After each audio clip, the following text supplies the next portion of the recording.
What's going on, everyone, and welcome back to a brand new video on the channel. Welcome to some Test Drive Unlimited Solar Crown. And in today's video, I'm going to do the same thing that I've done with a very recent game that has also come out, which was CarX, and that was a pros and cons list of this game. And what do I think about it? And obviously, I have, like I said, a whole list of pros and cons, but also a neutral one, which I only have one thing in there, because it's kind of subjective and I really want to see what your guys' opinion is on that.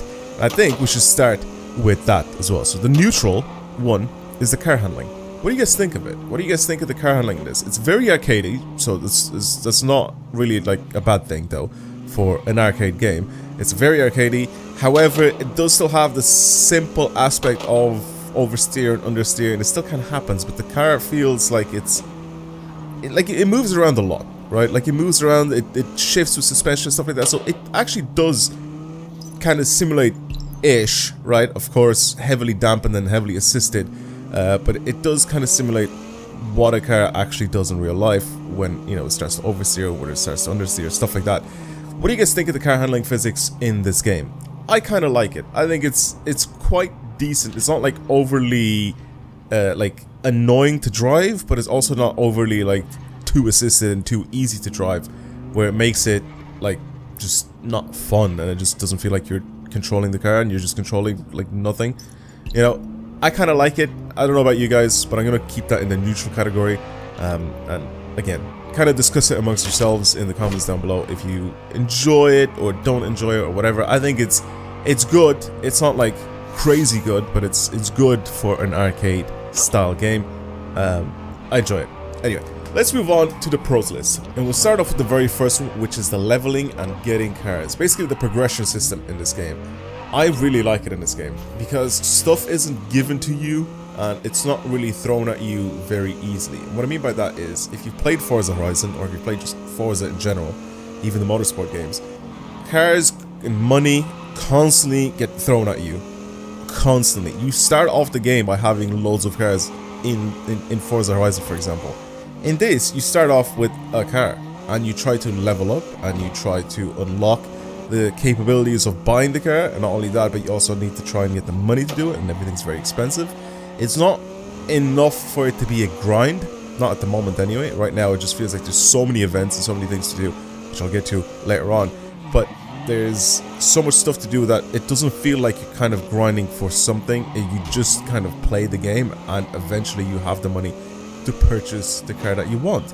And this is more of a collecting cars type of game anyway, so it's not like a game where you get your car and you start customizing and modifying. That's why I didn't even put the whole modifying system in the whole pros and cons thing, because it's just not a game that is for that, right?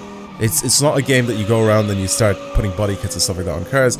It's more of a collecting cars type of game, as in you're trying to get the money and I guess the level to be able to buy prestigious and crazy and ridiculous cars. That's what this whole game is about, and you get to drive them on the street and race them, obviously. So the leveling and progression and the way you get cars in this game, I think is very, very good. I think that's a very, very like nice way of doing it, where like I said, it's not too grindy, but at the moment it just feels like you're just playing the game and you'll eventually get the cars that you want to get. But I don't know, I really enjoy it. I think it's a very good thing the way they've done it.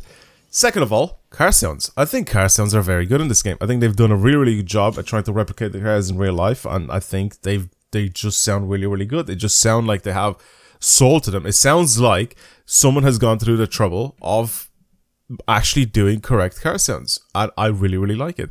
Pops and bangs aren't over the top. Flames coming out of your exhaust aren't over the top. There's very few cars. Sorry, not very few cars. There are some cars that don't even pop flames out of the exhaust. I've had an Alfa Mito, for example, in the demo, and I remember that thing did not pop flames out of the exhaust, as it shouldn't, right? It's much better like that, and I feel like it's much more realistic if it's done in that way. Pops and bangs are still in the game, obviously, but they're not, like I said, over the top. Sometimes, and they're also not the exact same. Like when you let go of the accelerator, or you change gear or something like that, it doesn't do the exact same thing every single time. It's something kind of different. So it's kind of randomized as to what happens when you like let go of the throttle, and the pops and the bangs and stuff like that that end up happening. It's very cool. They've done it very, very right. Speaking of doing stuff very right, the sense of speed in this game is also done very right. I think the way the adjusting camera works, it's just the camera auto adjusts by itself because that's how it works. But if you've driven in some games, Gran Turismo has a terrible sense of speed because of the FOV. I'm gonna do a very, very quick explanation on how sense of speed works in these type of games. Basically, you have a field of view, right? Basically what you see on your screen as you're driving. As you're driving quicker and quicker, the FOV, or the field of view, widens, so you see more things in the image, and obviously as you're moving faster and more things are being flown past your screen quicker, it makes it look like the sense of speed is done like correctly, right? Like you see more. It makes it more immersive when you're driving if the FOV adjusts constantly as you're accelerating and braking, and it's not just the car moving forward and back in your like screen area. So the adjusting FOV, like I said, is done very right. Other games have this as well, but this one did it very, very correct, and it just seems like the sense of speed is there with this game, right? Like it's just a good thing. And next up is the cons list, which have a lot of things going on, and I need to address all of these because it's something that a game needs to fix to be able to be actually good in the long run. First of all, we're gonna start off with the biggest one, which is always online. Always online is a terrible, terrible idea. Games in the past have done it and it's not worked well. I mean, look at the very beginning when people actually got their hands on this game and started playing it. It was horrible. Game didn't work for 2 days, right? Imagine paying €100 or whatever it is, €110 to play the game earlier, right? Basically to play the game a few days early, or a week early actually it was. And for the first 2 days, you weren't even able to play the game. And the thing is, because they've integrated always online in the game and in the races themselves, you can't even join races to progress. You can't even do that. So not even if you are able to sign on to the game and you're actually able to get onto like free roam, the races would still not work. So this was the thing that was happening obviously the first couple of days that the game has been released. It's actually not that bad nowadays. Still sometimes I get it where I'm entering a race and it boots me back into multiplayer or into like free roam again because it crashes. So I don't know how that works, but it's still annoying, and every single time I've tried to, you know, enter a race and stuff like that, it never puts me in with other people anyway. So I don't understand the whole online, always online thing. It just makes no sense whatsoever. Just let me drive in single player, in offline. It's so much easier and so much better for everybody to do that. And even a game that has been massively pushing this always, well, not pushing it, but like it's had it for multiple games, The Crew, is now backtracking and going offline. Basically, you're allowed to now, with the next update I think that comes out for The Crew, to go and play offline mode.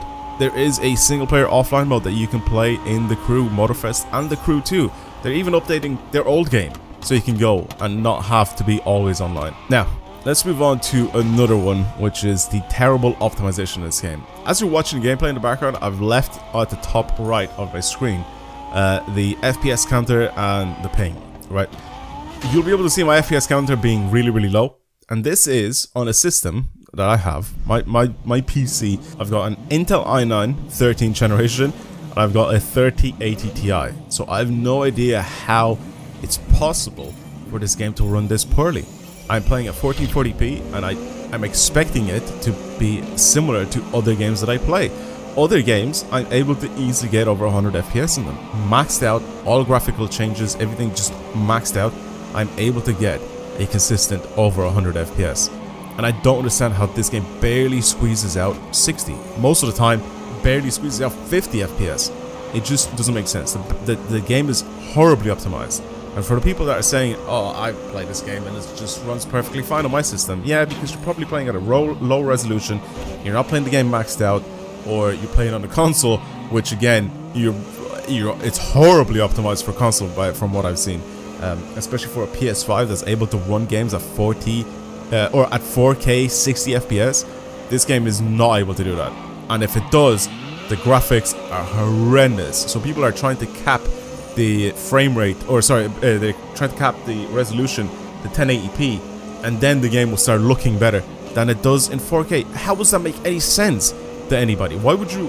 How is it so horribly optimized for the current systems? Right? I'm not even talking about like how is it badly optimized for systems that are like 10 years old. For current systems, right? For stuff that shouldn't be looked at as being a bad system. Like, man, like a couple of years ago, this would have been one of the top of the line PCs that I could get, an i9 and a 3080 Ti. I shouldn't be able to barely run a game a couple of years later that it's been released. It makes no sense whatsoever. And moving on to the next part of this badly optimized thing is anti-aliasing. I finally found a good mix of things. I still don't really like it that much, the way it looks right now as you're watching this gameplay, but the anti-aliasing in this game jumps from like 0 to 100 so quickly. And what I mean by that is basically anti-aliasing tries to smoothen out some of the sharp edges on textures, right? So stuff in the distance especially, you'll be able to notice a little, it gets a little like grainy and a little sharp. Basically anti-aliasing tries to smoothen everything down and makes it look a little bit more as if it's not, you know, too sharp and too annoying to look at, especially when you're driving and you're moving quickly.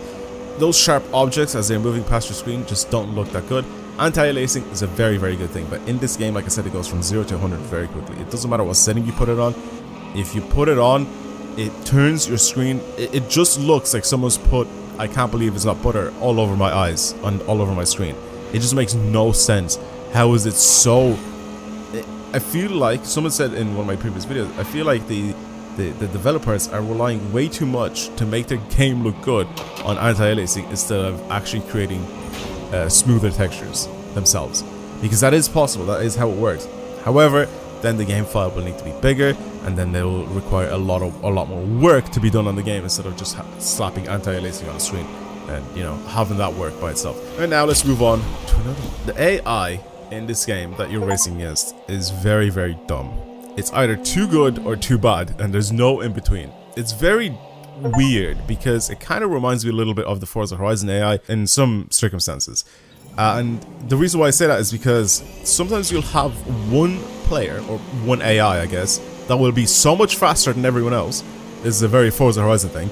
So much faster than everyone else that it's so difficult to catch, and a lot of the time you can't actually catch it, and it's stupid. And the thing is, the only way you can catch it is if you don't like brake for corners or something like that. You start driving really poorly and then you catch it, you spin it out or you crash into it or whatever. That kind of happens a few times. But most of the time, the drivers in this game, the AI drivers that you're racing against, are horrible. How do they make them so bad? It makes no sense. You see them like just straight up, you're watching them as you're driving behind them or as you're driving in front of them, and they just straight up just crash into things.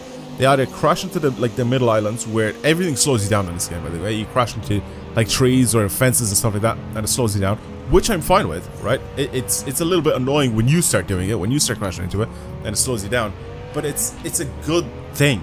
But the AI just it's like they aim for it. It makes no sense whatsoever. They don't have like a proper line to try and avoid things. They just straight up, boom, I see it, smash straight into it. And it makes no sense. And they smash into walls and stuff like that. And like I said, they're horrible. And in the rain, if you have an all-wheel drive car in the rain, there is no chance you're losing in this game. There's no chance. I've tried to drive before the same speed that they were driving, and they are horrible and so slow, especially in the rain. I don't understand how they made them so poor to drive in the rain. Now the map. It's weird that I put a test drive map in the cons category, but the map is small, boys. The map is tiny. The one redeeming thing about the map is that it has a lot of twisty roads, and it has just a lot of like, you know, like it has a city area, and then it has kind of a nice highway, and it has a lot of twisty roads and mountain roads and stuff like that you can drive on, which is fine. But the map is small. The map itself is smaller. Sorry, it's just, I think, ever so slightly bigger than the Forza Horizon 4 map. So not even the Forza Horizon 5. The Forza Horizon 5 map is bigger. The other thing is with the Forza Horizon 5 map is that it's empty, right? So scale-wise, yes, the map may be bigger, but the roads and the lack of roads in Forza Horizon 5 makes the map seem a lot smaller. But what they've done right with this map, which it's kind of like a con, but it's not really like that much of a con, is what they've done right is the way they've put the roads in the game, if that makes any sense. The mixture of on-road and off-road roads, and you know, driving up mountains and stuff like that. There's lots of twisty roads. They added lots of roads to a small map, making it seem like it's a lot bigger than it actually is. But the map itself is actually quite tiny, and it's, like I said, it's very weird saying that to a test drive game, since the map on Test Drive Unlimited 2 is, I think, if I read this correctly a while back, is 21 times the size of this map. It's, I think, 2,200 square kilometers, whereas this one is 75. Is it 75 or 76 or 78? 70 something. Anyway, that's how big the map for Test Drive Unlimited Solar Crown is. It is 20 times smaller than the map in Test Drive Unlimited 2. How insane is that? And weirdly enough, with the map being so small, you'd expect maybe in the cities to have lots of traffic, lots of maybe people walking around would be kind of interesting. Nope. You're driving around and it's like driving in a ghost town. It's a lifeless map, unfortunately. You have a set of maybe 10 cars, I don't even know if there are 10 cars in the game as AI that drives around. It just feels dead. The whole map just feels so dead with the cars driving around. I don't understand how it's so terrible. Make some traffic in the city, especially the city with the big skyscrapers, big everything. There should be like office buildings, there should be, you know, businesses constantly running. There should be so many cars in the city. Yes, maybe don't make it so that you're in rush hour, for example, but like at least make it so there's actual decent moving traffic around, and it makes no sense for it to do that. Also, by the way, speaking of the lifeless city, it's funny because sometimes when you drive around, and because the game is always online and it keeps changing and updating, like live, like with the servers and stuff like that, you'll be driving around and the traffic just straight up just disappears from in front of you. So it turns into more of a ghost town where the traffic just kind of vanishes into thin air. And last but not least, we'll move on to our last point here because I don't want to continue to just keep shitting on this game. Is the disgusting doll-like characters that are in this game. They're so weird looking, so strange. I can't believe that this is what we get in 2024 when it comes to actual characters. How is this a thing? I know it's a car game and I shouldn't really be talking about this, but if you're trying to implement a type of story, I guess, with characters and cutscenes and stuff like that, they are disgusting. Honestly, the characters are just horrible looking. How do you do this? I swear we've had so much better quality characters and design for actual characters in games like over 10 years ago. I don't understand how it's so poorly done in this game. I don't get it. Regardless, I'm gonna leave it there. I've said this before when the first iteration of this game came out with the gold edition. I mean, you can still buy it now, but now, as this video is gone up live, you can buy the standard version of the game, which is a lot cheaper. But I've said this before, and I'll say it again, the game just isn't ready yet. So, don't buy this game yet, wait for them to fix it, wait for them to do a lot more things to it. Because right now, the only things that they have, quote-unquote, fixed is the servers, which they seem to be working a lot better. Still not perfect, but they definitely do seem to be working a lot better, so people are able to actually get on and play the game. Yeah, I definitely think that there's still a lot more to do in this game to be able to actually make it a fun and enjoyable experience to play. Regardless, like I said, I'm gonna leave it there. Thank you for watching, everybody. I'll see you guys in the next video. Subscribe if you're new and you enjoyed the content. Like this video if you enjoyed it. Share it if you want. Do whatever it is you guys want to do. But yeah, I'll see you guys in the next one. Goodbye.